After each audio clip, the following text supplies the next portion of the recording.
नमस्ते। परेशान मत होइए। यूपी, बिहार, लखनऊ, जो भी मतलब वेस्ट बंगाल और उड़ीसा से जितना भी हमारा भाई बंधु है, हम सब के लिए वीडियो बनाएगा। ऐसा नहीं है कि सिर्फ अंग्रेज़ी जो जानता है सिर्फ उसके लिए हम वीडियो बनाएगा, ऐसा कुछ भी नहीं है। हम सब के लिए वीडियो बनाएगा। तो समझो बात को कि सबसे पहले इस बारे में जानने से पहले कि हिस्ट्री में क्या हुआ, पहले क्या हुआ, क्या घटना घटी, इससे पहले हमें जानना पड़ेगा कि हम क्यों पढ़े भाई। ऐसा क्या रखा है हिस्ट्री में, और हिस्ट्री है क्या? तो भैया जी, हिस्ट्री होता है इतिहास। और हम इसे इसलिए पढ़ते हैं ताकि हमें समझ में आए कि भाई हम हैं कौन, क्या अस्तित्व है हमारा, और इस बिना पे हम एक नतीजे पे आ सकते हैं कि अभी हम जैसे हैं ऐसे हम क्यों हैं। इस नतीजे पे आने के लिए हमें पता होना चाहिए कि भैंस की आँख हुआ क्या पहले। इसीलिए कहते हैं कुछ भी एनालिसिस करने से पहले रैशनल थिंकिंग होना बहुत ज़रूरी है। रैशनल थिंकिंग कैसे आएगा? पूरा पढ़ाई कीजिएगा तभी तो आएगा, ऐसे ही थोड़े ना आ जाता है। तो अब ये तो बात हो गई भाई साहब की क्यों पढ़ा है, समझ में आ गया कि क्यों पढ़ना है। अब बात करते हैं कैसे पढ़ें। क्या ऐसी चीज़ें हैं जिससे हमें हमारे इतिहास के बारे में पता लगेगा? तो वही आप कुछ चीज़ें होती हैं, चीज़ें यानी जैसे कि आप अगर देखोगे जिन्हें हम कहते हैं कि भाई साहब एविडेंसेस। एविडेंस मतलब प्रूफ मतलब वो अपना दया ढूंढ के लाता है ना। अरे वो सीआईडी में प्रद्युमन किसको क्या बोलता है ना, वो लेके आओ बोलता है ना, वो समझ गए ना तुम। तो अपने पास क्या प्रूफ है? अपने पास प्रूफ ये है कि लोगों ने लिखा हुआ है। हाँ, बहुत कुछ लिख के गए लोग, वो बाद में जला दिया गया, वो सब बात की बात है। वो उस उधर तक का नहीं जा रहे हम पहले की बात कर रहे हैं, बहुत पहले। तो जो पहला था कि हमारे पास लिखित में प्रूफ हुआ करते थे, और जब अपन को भाई साहब पता नहीं था कि प्रिंट किया जा सकता है, तब वो लिखित में था। प्रिंटिंग आ गया तो फिर प्रिंट करने लग गए, और पेपर में लिखते थे पहले। उससे पहले, पेपर से भी पहले, जो अपना ड्राइड पाम लीव्स बोलते हैं, पीपल के पेड़ का पत्ता, हाँ, वो जब सूख जाता है ना तो उसमें, और फिर मोर का पंख, उसको लेकर जो है उसमें ऐसा इंक में डुबाकर उससे लिखा जाता था। तो ऐसे हमारे जो मैन्युस्क्रिप्ट्स हैं वो बने हुए हैं। हमारे जो शास्त्र कह लो, शास्त्र, तो भैया एक था मैन्युस्क्रिप्ट, और फिर होता है इंस्क्रिप्शन। इन दोनों में क्या फ़र्क है? मैन्युस्क्रिप्ट होता है पन्ने पे, पेड़ के पत्ते पे, या फिर वो एक होता है बार्क बोलते हैं जिसको अपन, ये वो पेड़ का जो टहनी होता है ना, टहनी के बाहर में जो उसको ऐसा काटते हैं, काट के जो है थोड़ा सा ऐसा उसका ऐसा कवर जो है निकाल कर उमा लिखते हैं। उसको bark of the birch tree बोलते हैं, ठीक है। तो ऐसा में सब लिखता था पहले का लोग जो था ना, वो ऐसा लिखता था। और उससे पहले क्या करते थे लोग? कैसे मिला हमें इन्फॉर्मेशन कि भाई लोग जिंदा थे? इससे भी पहले वो हमें तब पता लगा जब हमने देखा कि भाई साहब ये जो ऐसा दीवार है ना, दीवार के ऊपर लोगों ने लिखा है, चित्र बनाए हैं, है ना। और जो पिलर होता है, उस पे लोगों ने चित्र बनाए हैं, और ऐसा खोद के जो है उसमें से निकाला है। वो सब समझ में आया, तो तब हमें पता लगा कि इससे भी पहले इंसान रहता था। अब ज़रा ये बताओ मुझे, जब इंसान को भाषा के बारे में कोई पता ही नहीं था कुछ, तब कैसे उसको पता लगा कि इससे पहले भी इंसान रह चुका है?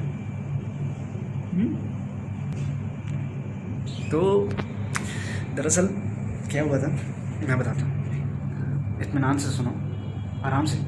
हाँ, उससे पहले के जो ज़माने के लोग थे उनको लिखना पढ़ना तो आता नहीं था, बहुत बेचारे, मतलब अभी इंसान बने थे, उनको कुछ पता नहीं था।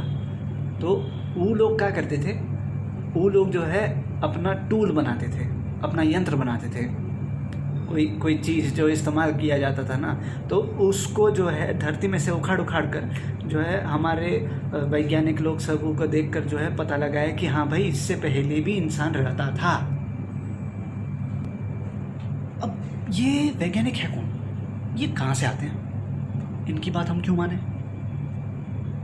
तो भैया देखो, बात सुनो, बहुत इम्पॉर्टेंट है, बहुत ही ज़्यादा महत्वपूर्ण है कि आप इस बात को समझो कि ये वो लोग हैं जिनको हम आर्कियोलॉजिस्ट बोलते हैं, ठीक है।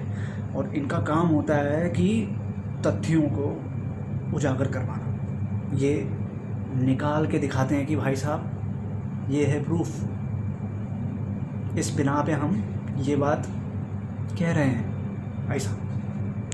अब ये तो हो गया कि भाई कैसे पता लगा कि जो भी हुआ कैसे हुआ, क्या हुआ।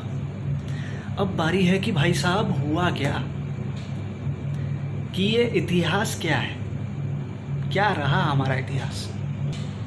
अब देखो क्या होता था, आदमी लोग पैदा हुआ कहीं से भी फ़र्क नहीं पड़ता, पैदा हुआ आदमी लोग झुंड में रहता था। झुंड में क्यों रहता था, फटती थी उसकी मतलब ये जो जंगली जानवर रहता है ना, उससे बचने के लिए झुंड में रहता था। और वो क्या है ना, वो नेचर का जो रहता है ऐसा ऊपर में ऐसा भूम भूम भूम बोलता है, फिर ऐसा बिजली गिरता है, उससे डरता था वो उस टाइम का आदमी, तभी वो झुंड में रहता था। और खाने के लिए क्या करते थे वो लोग, भाई साहब कोई भी पेड़ मिला, कोई भी पौधा मिला, उसमें से कुछ भी मिला, जो भी लिया खा लिया। इतना ही नहीं, कोई भी जानवर जा रहा है, ऐसा रेंग रहा है या दौड़ रहा है, वो का पकड़ कर जो है काट कर खा लिया। ऐसा सब किया है आदमी, हाँ, औरत भी, बच्चा को भी यही सब सिखाया। उस जमाने में उनको संग्रही बोलता थे, क्योंकि वो फूड गैदर करता था, नेचर के ऊपर पूरी तरह से डिपेंडेंट, पर्यावरण के ऊपर पूरी तरह से निर्भर था अपने पेट भरने के लिए। फिर हुआ यूँ कि खेती बाड़ी के बारे में पता लगा भाई को। उसने जब देखा ना कि भाई कुदरत में मैं खुद उगा सकता हूँ अपना खाना, तो मुझे कहीं और जाने की क्या ज़रूरत है। इससे पहले तो मतलब लोग एक जगह पे जब पूरा उनका सामग्री जो है सब खा पू कर निकल जाते थे ना, उसके बाद फिर निकल जाते थे कहीं और। तो फिर अब इंसान ने सोचा कि यार मैं एक जगह पे रुक के जो है खेती बाड़ी करूँगा, गाय भैंस पालूँगा और उनका ब्रीडिंग करवाऊँगा, ठीक है, उनका बच्चा वगैरह सब पैदा करवा के उनको मांस के लिए खाएगा हम, उसका जो है मिल्क पिएगा हम। तो ऐसा सब किया, मतलब तब से जो है पेड़ पौधा तो ठीक है लगाना सीख लिया, लेकिन पेड़ काटना भी सीख लिया। पूरा डिफॉरेस्टेशन कर दिया, कहाँ से कहाँ बताते तुमको। ये जो अपना तुम दिल्ली से पटना जाओगे, दिल्ली से जब तुम पटना जाओगे, जो खेत दिखता है सारा का सारा पहले एक हरा भरा जंगल था, सारा का सारा पूरा काट दी। तो काट फूट के मतलब उन्होंने खाना वगैरह पैदा करना शुरू किया। फिर अपने साथ जो है जानवर पालने शुरू करे और एक सोसाइटी फॉर्म करनी शुरू कर दी। फिर क्या हुआ, एक मेन के साथ छूट गए हम।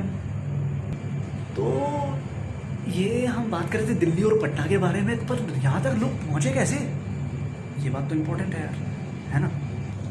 तो हुआ यूँ कि ये जो हमारा हिमालय है ना, हिमालय पर्वत, तो उसके इधर उधर थोड़े बहुत मतलब माउंटेन पासेस हैं, यानी कि एक तरीका है गुज़रने का। तो इंसान का आवागमन वहीं से हो। जैसे जैसे इंसान का आवागमन हुआ वैसे वैसे एक्सचेंजेस बढ़े, ठीक है। और लोगों में पता लगा कि लोगों की यार इस जगह में वो है, उस जगह में वो है, ऐसा सब हुआ। और चूँकि सिंधु नदी थी, ठीक है, गंगा नदी थी, तो वहाँ का जो एरिया था वो पूरा फर्टाइल था, पूरा फर्टाइल। तो वो लोग सब जाकर जो है वहाँ पर बस गए, सारा फॉरेस्ट पूरा जला दिया और रहना शुरू कर दिया। इसी तरह से जो हमारा बंगाल है, बंगाल भी बहुत ही हरा भरा था, वहाँ भी नदियाँ हैं बहुत सारी, तो वहाँ पे भी लोग रहना शुरू कर दिए। ये अलग अलग लोग हैं, ठीक है। और वेस्टर्न घाट्स जिसे कहते हैं, वहाँ पे भी लोग रहते हैं। तो दरअसल ऐसा हुआ कि एक टाइम आया कि भाई अब क्या होता है ना, किसी का मामा है कहीं पर, किसी का चाचा है कहीं और है, तो वो जाता था वहाँ पर, ठीक है, ऐसा पूछताछ करने के लिए। बकवास कर रहे हैं, तुम सुन रहे हो, बहुत अच्छी। तो अब बात आई कि भाई साहब ये जो लोग रहना शुरू कर दिए, इन लोगों के बीच में आपसी संपर्क कैसे हुआ?